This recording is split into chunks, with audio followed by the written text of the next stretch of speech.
भारत माता की जय। भारत माता की जय।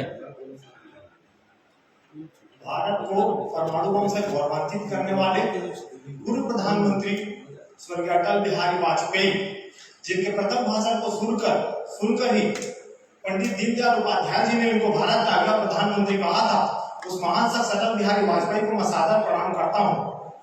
और आज के विषय पर अपनी बात रखता हूं कि मुफ्तखोरी से ऊपर उठकर विकास की राजनीति की ओर अग्रसर। दोस्तों, मुफ्त की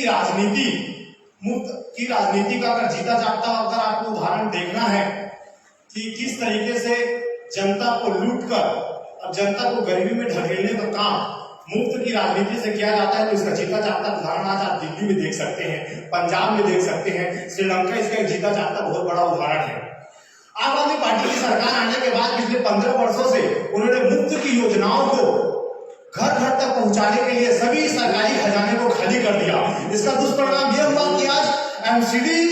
जैसे चुनावों के लिए और एमसीडी में काम करने वालों के लिए आज उनके पास सैलरी देने के लिए, तनख्वाह के लिए पैसे नहीं है। हम आए दिन ये सुनते हैं कि दिल्ली के कर्मचारियों की या तो छटनी हो रही है या कि दिल्ली के सफाई कर्मचारियों का हड़ताल होता जा रहा है कि आप हमारी सैलरी दीजिए, हमको भी अपनी जरूरतें पूरी करने के लिए सैलरी की जरूरत है। और दोस्तों, छत्तीसगढ़ भी इससे अछूता नहीं है। जिस तरह से मुफ्त की योजनाओं को पिछले कुछ समय से छत्तीसगढ़ की कांग्रेस सरकार ने लागू किया है, छत्तीसगढ़ भी धीरे धीरे आज मुफ्त की योजनाओं को बांटने के चक्कर में पूरे खजाने आज उसके खाली होते जा रहे हैं। छत्तीसगढ़ में भी कर्मचारियों का हड़ताल कई बार हम सब देख चुके हैं। हम भारतीय जनता पार्टी के तमाम सदस्यों ने भी उन आंदोलनों में बढ़ चढ़कर हिस्सा लिया और सरकार को यह जगाने का काम किया है कि आपने कर्मचारियों का तनख्वाह अभी तक नहीं दिया। दोस्तों, पूर्व प्रधानमंत्री इंदिरा गांधी जी ने कहा था कि हमको गरीबी को हटाना है, किंतु अमेरिका के फोर्ब्स मैगजीन के हवाले से एक खबर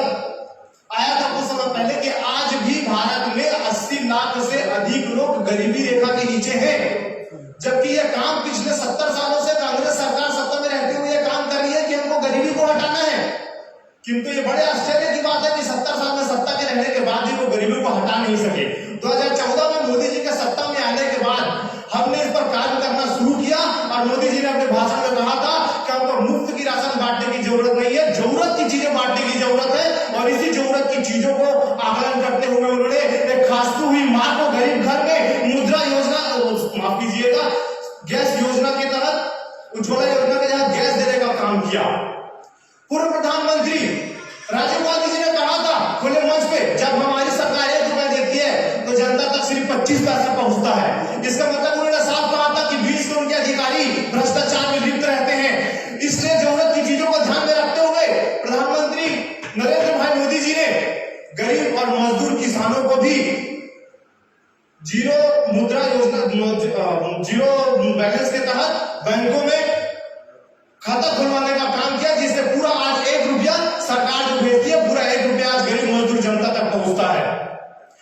मोदी सरकार के आने के बाद से ही हमने मुफ्त की रेवड़ी से ऊपर उठकर जरूरत की चीजों पर लोगों का ध्यान आकर्षण किया और समय समय पर प्रधानमंत्री मोदी जी ने भी भारत के सर्वोच्च पंचायत संसद भवन पर भी यह कहा है कि हमें रेवड़ी बांटने वाले सरकारी लोगों से सावधान रहने की जरूरत है, क्योंकि ये जो मुफ्त की योजना है इसका पूरा भार अगर किसी पे पड़ता है तो हम सब भारतीयों को पड़ता है, जिसका नुकसान ये होता है कि गरीबी बढ़ती है, महंगाई बढ़ता है मुफ्त की योजनाओं से। दोस्तों, हम सबको मुफ्त की योजनाओं को बांटने वाले लोगों से सावधान रहने की जरूरत है। आज बहुत ही दुख की बात है कि कांग्रेस सरकार भी अपने पूर्व प्रधानमंत्रियों की बात को भूल चुकी है और सिर्फ मुफ्त की योजनाओं को लागू करने के लिए और वोट बैंक सेकने के लिए लोगों को फ्री की योजना दे रही है। किसी महान कविकार ने एक बार एक कविता गाई थी, उन्हीं 4 शब्दों के साथ अपना शब्दों को विराम दूंगा। मुफ्त कहां तक बांटा जाए, क्यों किसी को दिखाया जाए, तू भी है राणा